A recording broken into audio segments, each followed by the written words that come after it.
Welcome to నిజం news. Medchal జిల్లాలో ACP దాడులు కలకలం రేపుతున్నాయి. దీనికి సంబంధించిన మరిన్ని వివరాలు ఇప్పుడు తెలుసుకుందాం. నమస్తే అండి, నా పేరు Anand Kumar, DSP ACB Rangareddy range. మాకు ఒక కంప్లైంట్ రావడం జరిగింది. ఇక్కడ కొంతమంది రైతులు ఈ అలియాబాద్ ఏరియాలో ఉన్న వాళ్ళు కొంతమంది రైతులు ఒక 30 ఎకరాల భూమిని నాలా కన్వర్షన్ కోసం అని చెప్పేసి అప్లై చేసుకున్నాము. ఇక్కడ ఎంఆర్ఓ గారిని సంప్రదిస్తే 30 లక్షల రూపాయల దాకా ఖర్చు అవుతుందని చెప్పడం జరిగిందని చెప్పేసి వాళ్ళు మాకు ఫిర్యాదు చేయడం జరిగింది. 1 ఎకరానికి 1 లక్ష రూపాయల చొప్పున.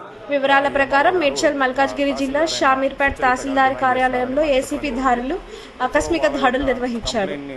అలియాబాద్ ప్రాంతంలోని 30 ఎకరాల భూమిని కన్వెన్షన్ కోసం ఎకరానికి 1 లక్ష చొప్పున 30 లక్షలు డిమాండ్ చేసినట్టు వచ్చిన ఫిర్యాదుతో ఏసీపీ డిఎస్పీ ఆనంద్ కుమార్ నేతృత్వంలో ఈ తనిఖీలు చేపట్టారు. ఇందులో భాగంగా తహసీల్దార్ డ్రైవర్ నాగేష్ కు 2 లక్షల లంచం తీసుకుంటూ అధికారులకు రెడ్ హ్యాండెడ్ గా పట్టుకున్నారు.